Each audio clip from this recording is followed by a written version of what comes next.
माँ की क्षमता। कहते हैं कि माँ बच्चे की सबसे बड़ी गुरु होती है, क्योंकि गर्भकाल से ही कोई भी बच्चा सर्वप्रथम माँ के संपर्क में आ जाता है, बल्कि यह कहें कि वह माँ के शरीर का ही एक हिस्सा होता है। अतः माँ के मनोभावों का व्यक्ति के आत्मिक व मानसिक विकास में विशेष योगदान रहता है। जन्मोपरांत भी शैशवावस्था में बच्चा सबसे अधिक माँ के संपर्क में रहता है।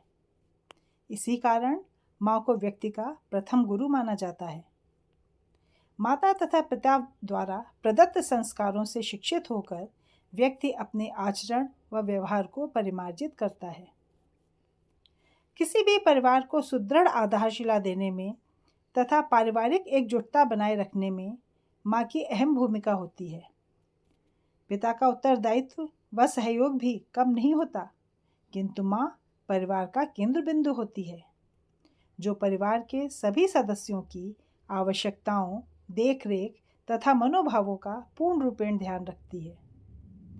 यद्यपि वर्तमान समय में अधिकांश माताएं भी रोजगारोन्मुख हो गई हैं, वे भी स्वयं नौकरी पर जाती हैं तथा अपना व्यवसाय भी संभालती हैं, किंतु फिर भी अपने पारिवारिक दायित्व में कहीं चूक नहीं होने देती।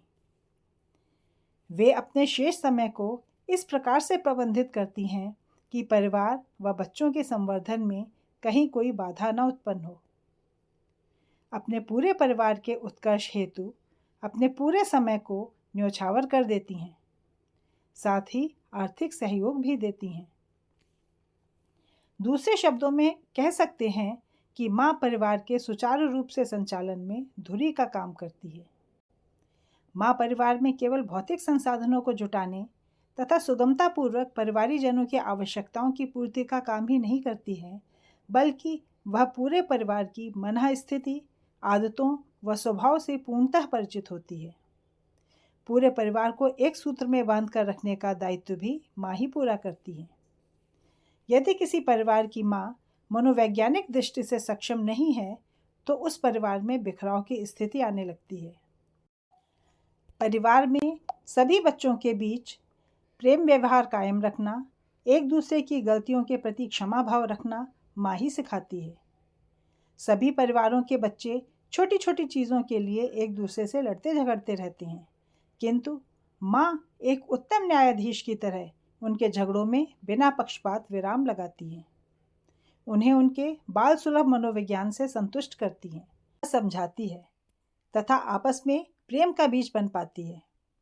ये प्रक्रिया केवल बचपन में ही नहीं, बल्कि आगे भी चलती रहती है। माँ ही बच्चों को आपस में समय समय पर उपहार देना, अपने भाई व बहन की पसंद का कार्य करना तथा मानसिक व शारीरिक विपत्ति आने पर एक दूसरे के लिए संबल व शुश्रूषा हेतु तत्पर रहना सिखाती है। तभी भाई बहन, भाई भाई या बहन बहन एक दूसरे के सच्चे मित्र व सहायक बनते हैं। यहाँ प्रेम व सहयोग की भावना होती है, वहाँ पारिवारिक सुदृढ़ता आती है। जहाँ पारिवारिक शक्ति सुदृढ़ होती है, वहाँ बाह्य शक्तियाँ उस परिवार को व्यथित नहीं कर पाती। अतः परिवार के गठन में माँ की अति महत्वपूर्ण भूमिका होती है। वह परिवार रूपी इमारत के निर्माण में नींव की ईंट का काम करती है। यही कारण है कि माँ सदा ही श्रद्धेय व पूजनीय होती है।